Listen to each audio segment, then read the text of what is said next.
अतीक अहमद के खिलाफ पीड़ित परिवारों ने मुकदमा दर्ज कराया उसके परिवार के खिलाफ। वह समाजवादी पार्टी के द्वारा पोषित माफिया है और उसकी कमर को तोड़ने का काम हमारी सरकार ने किया है। लेकिन अभी ये साझा नहीं किया जा सकता है प्रेस से, लेकिन हम उम्मीद कर रहे हैं कि जल्द ही इस कांड का उद्भेदन होगा। गोपाल खेमका के अलावा अरुण महतो, राजी अहमद खान, सत्येंद्र सिंह, आशुतोष शाही और उनके बॉडीगार्ड, इन सब की हत्याएं हुई। पिछले 8 सालों में कुल एनकाउंटर हुए 14,741। लेकिन इन कायरों की हिम्मत नहीं है कि पहले पन्ने पे छाप सके। कायर है ये, दिन भर प्रोपेगेंडा चलाने वाले लोग, सामंतवादी लोग, कब्जा लिया है इन लोगों ने। बिके हुए लोग हैं ये, बिके हुए लोग। क्या बिहार एक बार फिर से जंगल राज की गिरफ्त में आ गया है? क्या बिहार में कानून व्यवस्था और कानून पर लोगों का भरोसा अब नहीं रहा? क्या अपराधियों में पुलिस का भय खत्म हो गया है? क्या मुख्यमंत्री नीतीश कुमार अपराधी और अपराध दोनों को कंट्रोल करने में नाकाम रहे हैं और इसमें पूरा का पूरा राजनीतिक सिस्टम और जो पुलिसिया सिस्टम है दोनों ही एक साथ फेल हो रहा है? बिहार क्या फिर से 90 के दौर में जाने वाला है? क्योंकि आप जब अपने राज्य में हो रहे उद्योगपतियों की हत्या पर रोक नहीं लगाएंगे तो ये सवाल पूछना छोड़ दीजिए कि आपके यहाँ उद्योग धंधे क्यों नहीं है। फिर ये सवाल पूछना छोड़ दीजिए कि आपके यहाँ से लोगों का पलायन क्यों होता है। फिर ये सवाल पूछना छोड़ दीजिए कि बिहारी बिहार छोड़कर बाकी राज्यों में क्यों जाता है। फिर ये सवाल भी पूछना छोड़ दीजिए कि महाराष्ट्र और बाकी राज्यों में आपके बिहारी लोगों को वहाँ के कुछ राजनेता जैसे राज ठाकरे जैसे लोग गाली क्यों देते हैं। आप अपने यहाँ जो कुछ है उसको बचा सकने में असक्षम है, लोगों को भरोसा दिला सकने में असक्षम है, तो फिर उस राजनीतिक सिस्टम को, उस पुलिसिया सिस्टम को एक बार फिर से खुद को आकलन करने की जरूरत है। उद्योगपति अशोक खेमका की हत्या हो जाती है और अभी तक इतने घंटे बीत जाने के बाद भी पुलिस के हाथ खाली हैं, पुलिस के हाथ कुछ भी नहीं लगा है। अशोक खेमका की हत्या से पहले आप ये समझ लीजिए, अशोक खेमका के बेटे की भी हत्या इसी तरह से हुई थी, जिसमें एक बंदूकधारी आया था और वैसे ही कार के बाहर शीशे के सामने से गोली चलाई गई थी और उनके बेटे की 2018 में हत्या हो गई। यानी जिस तरह से बेटे की हत्या हुई ठीक उसी तरीके से अशोक खेमका की हत्या कर दी गई। अब इस सब में नीतीश कुमार का कोई भी ऐसा बयान, ऐसा एक्शन सामने नहीं आ रहा है कि आम जनमानस का भरोसा राजनीतिक सिस्टम, पॉलिटिकल सिस्टम पर, पुलिसिया सिस्टम पर इकबाल बन सके। क्योंकि जब सिस्टम अपना भरोसा खो देता है तो राज्य में फिर राजतंत्र बड़े मुश्किल हो जाता है उसको लागू कर पाना। लोग बिहार में काफी नाराज हैं और इस बात से नाराज हैं कि जिस नीतीश कुमार को लोगों ने सुशासन बाबू का नाम दिया, बिहार में बहार है, नीतीश कुमार है। आखिर उन नीतीश कुमार के राज में अपराधी बेलगाम कैसे हो गए?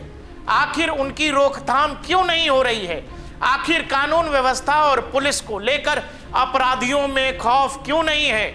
क्योंकि जब आप बिहार की बात करते हैं, बिहार में बढ़ रहे जंगल राज और अपराध की बात करते हैं, 90 का दौर जब आप याद करेंगे, कुछ वैसा ही दौर उत्तर प्रदेश के लोगों ने भी देखा था। लेकिन क्या उत्तर प्रदेश में व्यवस्था वैसी है?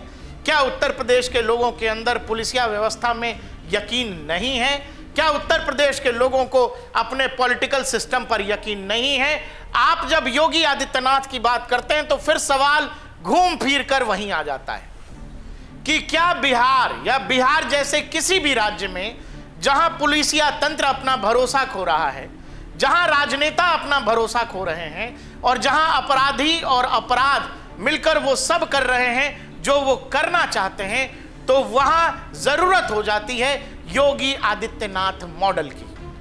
वो मॉडल जिसकी चर्चा पूरे देश में होती है, प्रदेश में होती है और उन सभी राज्यों में होती है जहां भी आम लोगों को यह लगता है कि वो असुरक्षित हैं। यानी कि यह बात तो तय है कि योगी आदित्यनाथ ने अपने राज्य में जो आम जनमानस है, जो आम जनता है, उनके मन में एक भरोसे का भाव पैदा किया है। भरोसा ये कि सरकार आम जनमानस के साथ खड़ी हो सकती है, आम जनभावना के साथ जो भी विपरीत कुछ करेगा उसको सरकार और उसका तंत्र मिलकर तुरंत के तुरंत उसका हिसाब भी कर सकता है। सालों तक न्यायालयों के दरवाजे को खटखटाने से इतर व्यवस्था ऐसे भी काम कर सकती है जहां रिजल्ट कुछ घंटों में, चंद दिनों में आम जनमानस को दिख सकता है। हमने ये व्यवस्था योगी आदित्यनाथ की सरकार में देखी। बिहार के डीजीपी अशोक खेमका मामले पर जो कुछ कह रहे हैं वो सुनिए और समझिए कि ये पुलिसिया तंत्र और जो पुलिस के मुखिया जो कह रहे हैं, क्या उसमें भरोसे का भाव है? वो सुनकर क्या आपको ऐसा लगता है कि इसके बाद बिहार में सब कुछ अच्छा और बढ़िया हो जाएगा? एसटीएफ की टीम काफी कारगर ढंग से सभी पहलुओं पर अनुसंधान कर रही है और जल्द ही इसमें हम लोग तार्किक परिणति तक पहुंच पाएंगे। कल भी मैंने काफी देर तक एसटीएफ में जाकर के अनुसंधान की समीक्षा की है पटना पुलिस और एसटीएफ के साथ। एडिशनल डीजी ऑपरेशंस भी मेरे साथ थे, तो अनुसंधान की पूरी समीक्षा की गई है। इसमें काफी सारी प्रगति हुई है, लेकिन अभी ये साझा नहीं किया जा सकता है प्रेस से। लेकिन हम उम्मीद कर रहे हैं कि जल्द ही इस कांड का उद्भेदन होगा और अपराध कर्मियों के विरुद्ध कारगर कार्रवाई की जाएगी। आपने जब बिहार के डीजीपी को सुन लिया, अब आप योगी आदित्यनाथ के उस बयान को सुनिए जिसमें वो यतीक अहमद के बारे में उत्तर प्रदेश की असेंबली में कह रहे हैं। जिस अतीक अहमद के खिलाफ पीड़ित परिवारों ने मुकदमा दर्ज कराया उसके परिवार के खिलाफ, वह समाजवादी पार्टी के द्वारा पोषित माफिया है और उसकी कमर को तोड़ने का काम हमारी सरकार ने किया है। और फिर मैं कहता हूं इसे हम काट रहे हैं, इस माफिया को मिट्टी में मिला देंगे, सरकार के जरिए। उत्तर प्रदेश का बड़े से बड़ा माफिया हो, बड़े से बड़ा क्रिमिनल हो, बड़े से बड़ा चोर हो, आज के दौर में अगर वो उत्तर प्रदेश में है या फिर किसी अपराध को अंजाम देने की सोच रहा है, तो मुझे लगता है कि पहले वो योगी आदित्यनाथ के बयान का ये हिस्सा सुनता होगा और अंदाजा लगाता होगा कि उस अपराध के करने के बाद उसका उत्तर प्रदेश की पुलिस क्या हश्र करेगी। जिस अतीक अहमद के खिलाफ पीड़ित परिवारों ने मुकदमा दर्ज कराया उसके परिवार के खिलाफ, वह समाजवादी पार्टी के द्वारा पोषित माफिया है और उसकी कमर को तोड़ने का काम हमारी सरकार ने किया है।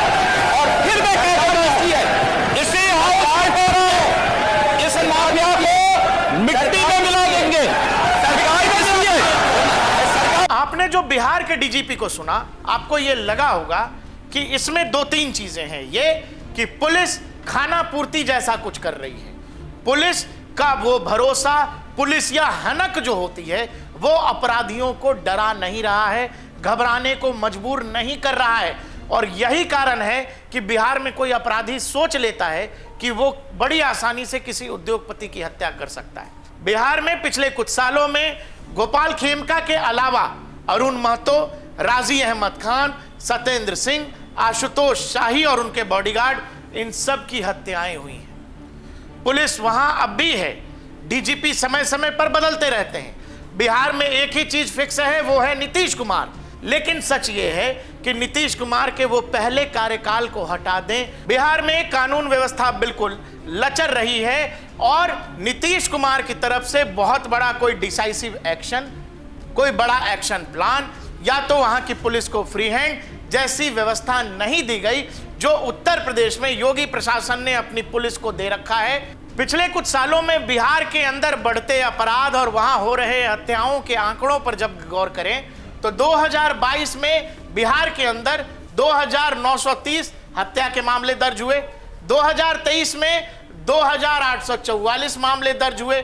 इसके तहत आप जब ऐसे आएंगे, पिछले 20 सालों का विश्लेषण मैं आपको दे रहा हूं बिहार के अंदर, और फिर बात करेंगे उत्तर प्रदेश के अंदर जो मामले हुए, वो चाहे अपराध के हों, हत्या के हों, पुलिसिया एनकाउंटर के हों, उन पर भी बात करेंगे। आप जब 2001 से 5 के बीच बात करते हैं, औसतन 32 एनकाउंटर वहां पर पुलिस कर रही थी बिहार के अंदर। बात अभी बिहार की हो रही है।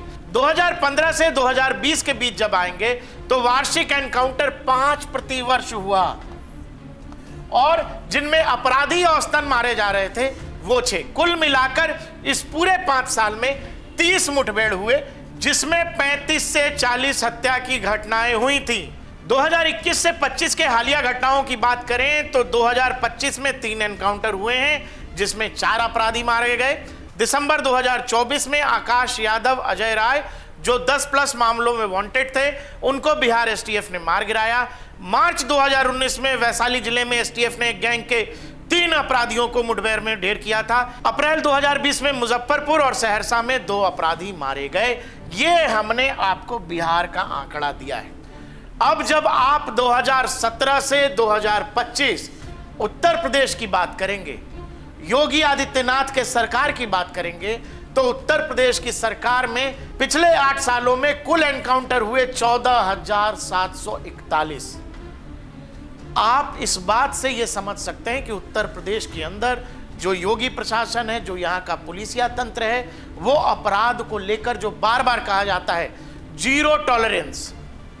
भाई अगर आपने किसी को छेड़ा है, किसी बच्ची के साथ बदतमीजी की है, किसी महिला के साथ कुछ छेड़खानी की है, आपके पैर में एक गोली तो तय है। यह सीधा मुख्यमंत्री कहते हैं। आपने कहीं चोरी डकैती किसी तरह की बड़ी घटना को अंजाम दिया है तो भी आपके पैर में गोली तय है। और आप अगर उस घटना से भी आगे चले गए हैं, हत्या तक चले गए हैं, तो फिर भगवान आपका उत्तर प्रदेश में मालिक है। फिर उत्तर प्रदेश की पुलिस भी आपका कुछ नहीं कर सकती। यह एक तरह से उत्तर प्रदेश की सरकार का, उत्तर प्रदेश की पुलिस का अघोषित नियम है। और यही कारण है कि बहुत सारे अपराधी या तो उत्तर प्रदेश छोड़ चुके हैं या तो वो चुपचाप जेल में बैठे हैं, बस इस इंतजार में कि आने वाले समय में योगी आदित्यनाथ उत्तर प्रदेश में सीएम की गद्दी छोड़ देंगे। अब कुल एनकाउंटर में मारे गए अपराधियों की संख्या पर जाएंगे। अपराधियों की संख्या 234। और जो मैं घायल वाली बात कहता था कि ऑपरेशन लंगड़ा, कम से कम पैर में तो गोली लगेगी ही, 9,202, यानी कि 14,741 कुल एनकाउंटर्स में से 9,000 ऐसे अपराधी रहे, 202 अपराधी रहे जो कम से कम जिनको गोली जरूर लगी, जो घायल जरूर हुए एनकाउंटर के दौरान। मतलब साफ है कि उत्तर प्रदेश की पुलिस अपराधियों को दबोचने से, उन पर गोली चलाने से घबराती नहीं है। उत्तर प्रदेश में गोली गिनी नहीं जा रही है, जबकि बिहार में हालिया घटना को लेकर, गोपाल खेमका वाले मामले को लेकर जो आपने डीजीपी का बयान सुना, आपको अपने आप बता सकने में वो जो संदेश साफ है कि वहां पुलिस का रवैया क्या है, पुलिस को लेकर लोगों में कितना भरोसा है, नहीं है। सच ये है कि ऐसा कई बार लगता है कि बिहार का सिस्टम अब भगवान भरोसे चल रहा है। नीतीश कुमार राजनीति में कितने सक्रिय हैं, नहीं हैं, कितने फैसले ले पा रहे हैं, नहीं ले पा रहे हैं, ये सब सवालों के घेरे में है। क्यों? क्योंकि बार बार उनकी तबीयत, उनके हालात को लेकर तरह तरह की चर्चाएं पटना से लेकर दिल्ली तक होती रहती हैं। साथ ही कई बार सार्वजनिक मंचों पर नीतीश कुमार का व्यवहार जिस तरह का होता है, वो कई बार ये सवाल उठाता है, क्या नीतीश कुमार मुख्यमंत्री पद पर बने रहने के लिए उस तरह से मानसिक रूप से स्वस्थ हैं या नहीं है। उनके विपक्षी भी इस बात को बार बार कहते हैं। और यही कारण है कि बिहार में जो कानून व्यवस्था का हाल है, वो जैसा मैंने आपसे कहा, वो एक तरह से भगवान भरोसे चल रहा है। आप जब उत्तर प्रदेश में खूंखार अपराधियों के एनकाउंटर की बात करेंगे तो आपको बिश्नोई गैंग का नवीन कुमार शूटर जो था, इसके अलावा सोनू पासी, दीपक वर्मा, असद अहमद जो माफिया अतीक अहमद का बेटा था, इसके अलावा विकास दुबे एनकाउंटर कौन भूल सकता है। इसके अलावा जो बाइट हमने आपको सुनाई, जिस अतीक अहमद के खिलाफ पीड़ित परिवारों ने मुकदमा दर्ज कराया उसके परिवार के खिलाफ, वह समाजवादी पार्टी के द्वारा पोषित माफिया है और उसकी कमर तोड़ने का काम हमारी सरकार ने किया है। और फिर मैं कहता हूं, इसे इस माफिया को मिट्टी में मिला देंगे। सरकार मुख्यमंत्री की, जिसमें उन्होंने असेंबली में कहा कि इस माफिया को मिट्टी में मिला देंगे।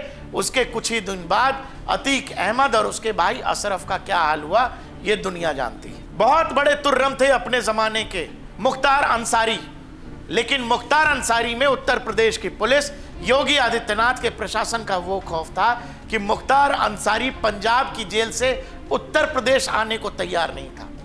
मुख्तार अंसारी सुप्रीम कोर्ट तक चले गए कि माई बाप मुझे पंजाब में रहने दीजिए, उत्तर प्रदेश मत आने दीजिए। कहने का मतलब यह है कि जिस तरह से बिहार की कानून व्यवस्था एक तरह से लचर और बर्बाद तबाह होती दिख रही है, उसमें कोई अगर सुधार की गुंजाइश है, अगर अपराधियों के मन में डर बिठाना है, तो तरीका योगी आदित्यनाथ वाला ही हो सकता है, उत्तर प्रदेश की पुलिस वाला ही हो सकता है, उत्तर प्रदेश का कानून व्यवस्था वाला मॉडल ही हो सकता है।